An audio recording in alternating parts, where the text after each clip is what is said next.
Praise the Lord. सभी को जय मसीह।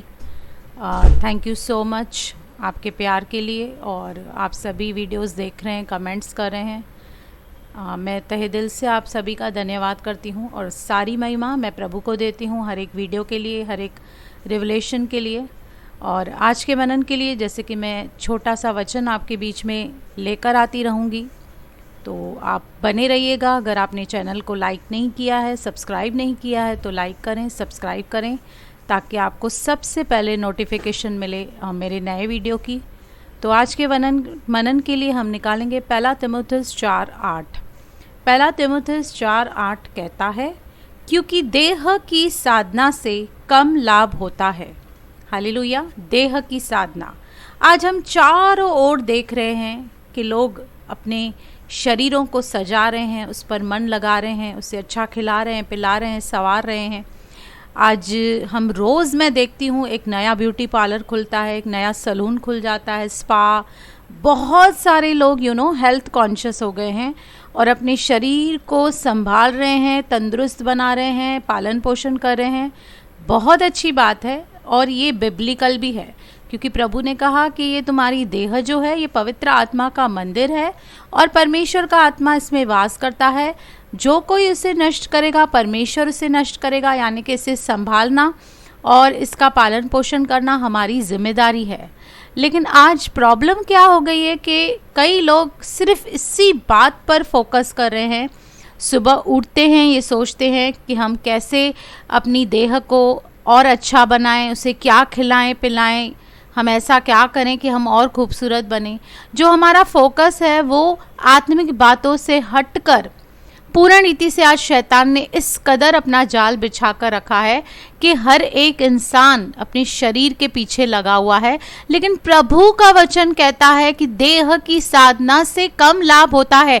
लाभ नहीं होता ऐसा नहीं है, पर कम लाभ होता है। यानी कि आप अगर जी अपनी देह को डिसिप्लिन में ला रहे हैं, उसे अच्छे से संभाल रहे हैं, तो आपको फ़ायदे हैं, उसके नुकसान नहीं है। लेकिन एक और चीज़ प्रभु हमें बता रहा है जो उससे भी कहीं लाभदायक है। वो क्या है? पर भक्ति। दैट इज इंग्लिश में आया है godliness, God like character, God like nature. हम अगर जी अपने प्राणों पर और आत्मा पर भी मेहनत उतनी करें जितना हम शरीर पे कर रहे हैं, और उससे संवारने सजाने की कोशिश करें। हम अपनी आत्मा को भी खाना दें। जिस तरह हम शरीर का पालन पोषण करें, आत्मा को भी अच्छा खाना चाहिए। वो खाना क्या है? वो है परमेश्वर के मुख से निकला हुआ वचन। हम बाइबल ज़रूर पढ़ें।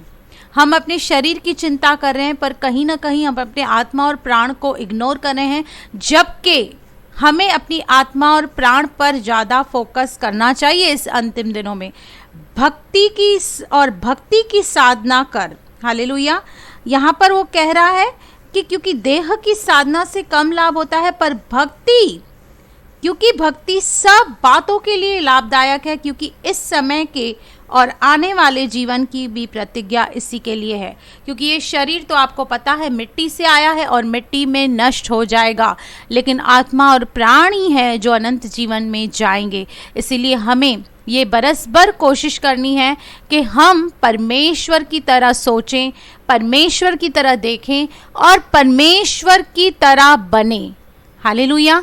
हमें परमेश्वर का अनुकरण करना है, प्रभु यीशु मसीह को अपना आदर्श समझना है, और उसके नेचर जैसा उसका स्वभाव है। अब हम सब जानते हैं परमेश्वर का स्वभाव कैसे है। दयालु है, कृपालु है, अनुग्रहकारी है, विलंब से क्रोध करता है। बहुत सारे एट्रीब्यूट्स हैं, सद्गुण हैं परमेश्वर के, जिसको आप और मैं हमें अपनाने चाहिए। और वो गॉड्स लाइक कैरेक्टर या वो गॉडलीनेस के पीछे हम जब भागते हैं, तो न केवल हमारा यहाँ पर फ़ायदा है, लेकिन आने वाले समय यानी कि जब हम अनंत जीवन में जाएंगे, तो यही बातें, यही कैरेक्टर और यही स्वभाव हमें उस एटर्नल लाइफ में भी काम आएगा, और इनफैक्ट वो एटर्नल लाइफ में हमें लेकर जाएगा।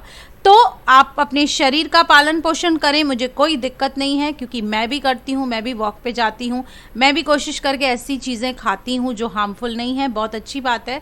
लेकिन एट द सेम टाइम आपका फोकस आपके प्राण और आपकी आत्मा पर भी रहे। आप आत्मा के लिए क्या कर रहे हैं, आप अपने सोल के लिए, अपने प्राण की हीलिंग के लिए क्या कर रहे हैं, ये बहुत बड़ा क्वेश्चन मार्क है। क्योंकि कहता है कि देह की साधना से लाभ तो है, तो पर बहुत ही थोड़े समय का है, क्योंकि आज नहीं तो कल ये देह खत्म होने वाली है, हमें ये पृथ्वी छोड़नी है।